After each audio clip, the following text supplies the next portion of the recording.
home, we have a huge hallway here in our house. I know you can't really see it because it's off camera. But my little girl, who's 20 months old, was looking around. She kept saying, "Mama, Mama," and I knew she was looking for me. And so I was at the end of the hallway here, and I knelt down on my knees.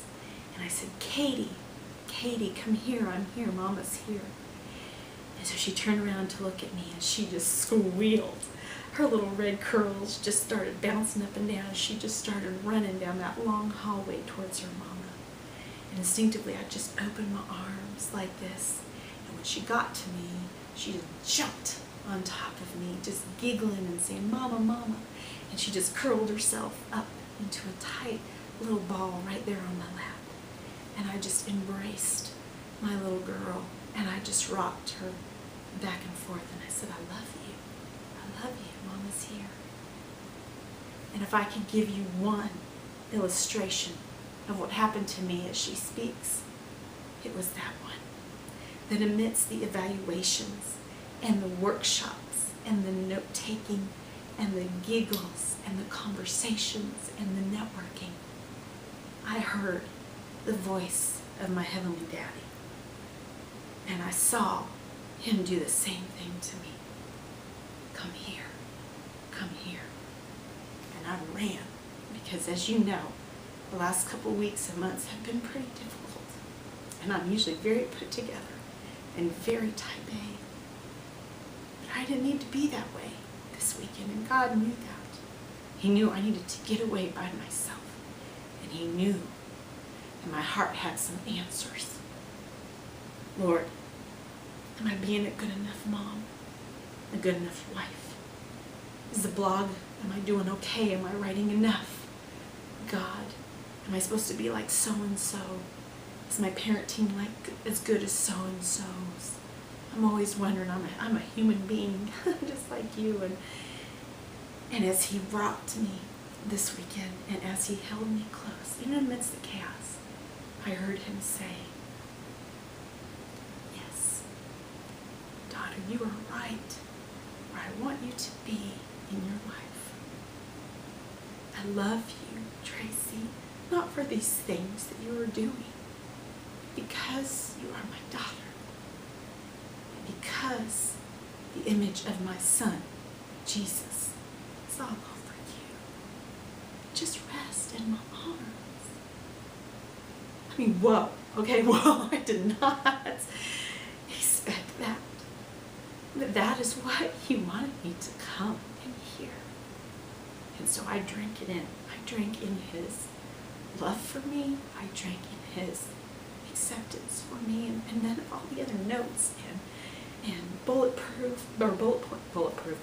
points and to-do lists mattered. I just let him love on me. By the end of the weekend, I finally made it into the prayer room that they had set up for us, and they had tables around the room, and there were names of God that were on each table, such as Jehovah Jireh, the God who heals, and my name, I found it by Jehovah Nissi.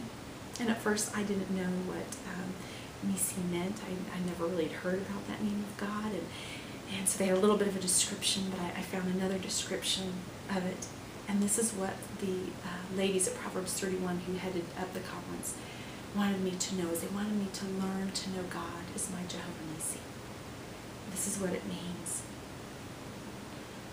Nissi in the Hebrew means banner. So it means God, my banner. And at first I was like, banner?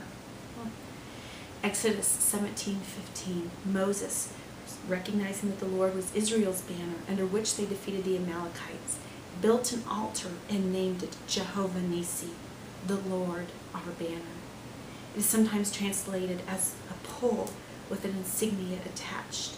And so in battle, opposing nations would fly their own flag on a pole at each of their respective front lines. And this was to give their soldiers a feeling of hope and a focal point throughout their battle. This is what our God is to us, a banner of encouragement to give us hope and a focal point. God knew that more than anything else at that conference, I needed to have hope and a focal point. And it wasn't going to be in me or my talents or in 1 Degree Ministries. was going to be in him. I needed it to be found again in him. And so, like Moses maybe built that memorial with stones, I built a memorial with praises and thanks and awe and love to my Jehovah Nissi over this weekend. And in the broken and tired and the fertile soil of my heart, I placed a pole. And on it is only one name, and it is not the name of Tracy, and it is not the name of my husband or my children or significance or even excellence or popularity or whatever, success or money or whatever I try to fill it with. The pole that I placed in my heart this weekend has one name on it, and it's the name of my Savior Jesus. And so what a beautiful weekend of rest, and I was flooded with God's love for me. And so that is really what I wanted to share with you. And thank you for letting me share a piece of my heart. And as we leave, my prayer for you today, as you walk away from the computer, your iPad, or your iPhone, wherever you're watching this, is that you would sense that God is looking at you like this today. That he is probably saying, I want you to know me as Jehovah Nissi. I want to be your banner. Are you letting him? Because there is a battle all around us, and will continue to be while we are on this earth. But he wants to fight us. Are we letting him?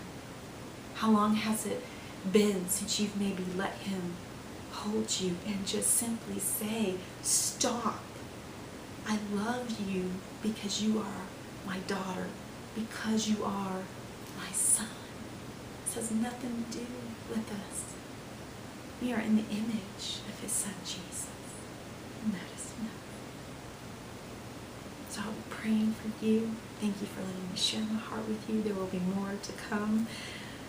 I got some more goodies. So I praise Jesus for the way he loves us and for the way he holds us. So God bless you until we meet again.